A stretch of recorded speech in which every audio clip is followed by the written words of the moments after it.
আজ আমরা বেরিয়ে পড়লাম আখরিগঞ্জের পদ্মা নদী দেখার জন্য, কিন্তু সকাল থেকে বৃষ্টি হওয়ার কারণে আমরা বেরোতে পারছিলাম না। শেষমেশ আমরা বেরিয়ে পড়লাম বৈকালে। যাই হোক, পদ্মা নদীতে কতটা জল বেড়েছে সেটা আজকে আমরা দেখব, সেই উদ্দেশ্যে আমরা বেরিয়ে পড়েছি। আর তোমাদেরকেও দেখাবো যে ওখানে কতটা জল হয়েছে, তো ভিডিওটা দেখতে থাকো তোমরা। আমরা প্রথমে খড়িমোড়াতে নামলাম, কারণ ওখান থেকে যে জলটা দেখতে পাচ্ছিলাম যে অনেকটাই বেড়ে গেছে, সেই জন্য আমরা প্রথমে এখানে নামলাম।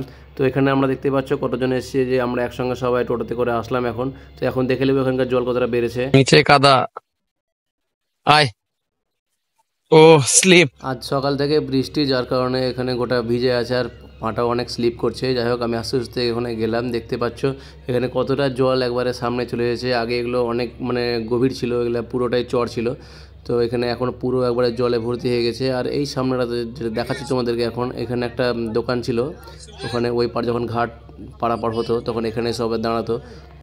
তো দেখতেই পাচ্ছ পদ্মাতে অনেক এখন জল ঢুকে গেছে। তো এখান থেকে আমরা চলে যাবো এবার শিবনগরের ঘাটের দিকে। তো আমরা এখন চিপস খাচ্ছি, যেহেতু ঠান্ডা ঠান্ডা দিন, আজকে খুব ভালো লাগছে, সেই মুখের কথা তাই বলছে আব্দুল।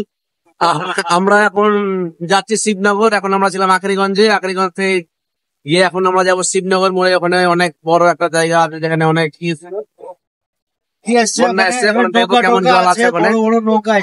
আমরা এখন চলে যাচ্ছি শিবনগর ঘাটে। আর দেখতে পাচ্ছ এখানে একবারে রাস্তার ধারে চলে এসছে জল, এই যে একবারে ধারে চলে এসছে জল। এই রাস্তার ধারে যে কটা বাড়ি আছে, সেই বাড়িগুলো সবই একবারে ডুবে গেছে। আর এই রাস্তাটা আগে ছিল, ওই সামনে যে রাস্তাটা দেখতে পাচ্ছ ওটা দিয়ে আগে আমরা শিবনগরের ঘাটটা যেতাম, কিন্তু এখন পুরোটাই ডুবে যাওয়ার কারণে ওখান থেকে যাওয়া হবে না। সেই জন্য আমরা এখন চলে আসলাম সেই সাব সেন্টারের ওখানে। ওখান থেকে আমরা এখন দেখবো কতটা জল হয়েছে। সো গাইস, এখন আমরা চলে এসেছি সেই শিবনগর ঘাটের একবারে পাশে। আর এখানে আমি চলে এসেছি এখন জলে, এই যে বন্যা দেখতেই পাচ্ছ, এত দূর পর্যন্ত জল চলে এসেছে। অনেকটাই জল এগিয়ে গেছে, তাই না রে? জল অনেকটা আগে জানি, অনেকটা জল এগিয়ে গেছে। এখন এদিকে বেশি জল নাই, আমি ওই জন্য নামলাম এদিকে, সাইল আছে পাশে আমার। এখন আমরা নৌকাতে যাবো।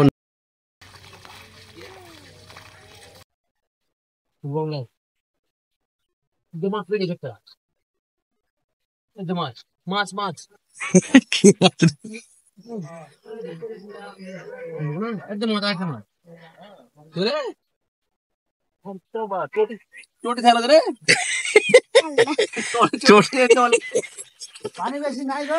চটি তো আমি তার লেগে ওখানে ধার রাখলাম, চটিটা ভিতরে ঢুকে দিয়েছে, আঠা মাটি আছে তো। হ্যাঁ, তার চটি ধার রাখলাম আমি। হ্যাঁ, ওইখানে আছে একবার তলে, জল এতটাও নাই, কিন্তু পুরো কাদা কাদা চলে, ওই জন্য হাঁটা যাচ্ছে না।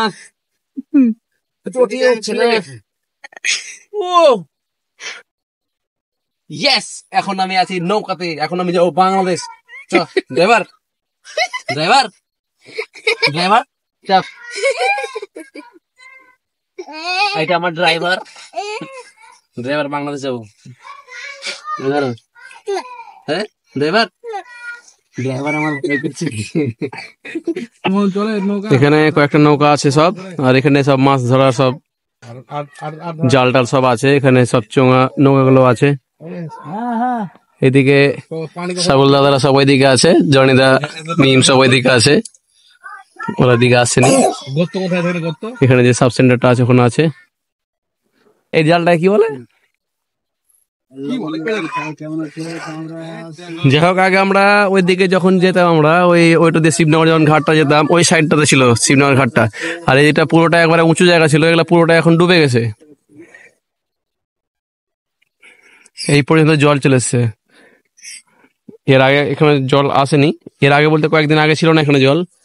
ফ্রেন্ডস, দেখতেই পাচ্ছ এখন আমি নৌকা চালাচ্ছি, এখন উঠে গেছি, এতটাও জল হয় না এখানে, কিন্তু জলের আমরা এখন চালাতে পারছি। দেখতে পাচ্ছ এই যে চলছে আমার নৌকা। যাই হোক, আমরা অনেক কজনই এসেছি আজকে বন্যা দেখার জন্য, যে কত দূর এসেছিল দেখছি বারবার। আমার সঙ্গে আছে সাহিল আছে, আব্দুল আছে, সব আমরা একসঙ্গে এসেছি টোটোতে করে। যাই হোক ফ্রেন্ডস, আজকে এতটুকুই দেখালাম আমরা ছোট্ট একটা ভিডিওর মাধ্যমে, যে আজকে শিবনগর ঘাটে এসে দেখলাম যে জলটা কতটা এসেছে। অনেকদিন পর আসলাম, শুনেছিলাম যে জল এখানে অনেকটা এসেছে, তো দেখেও নিলাম আমরা। তো শিবনগর ঘাটে আজ এখন পর্যন্ত এতটুকু জল এসেছে। তো চলো, অনেকটা যেহেতু রাত্রি হতে চলে এসেছে, আমরা এখন বেরিয়ে যাবো। ওকে, টাটা।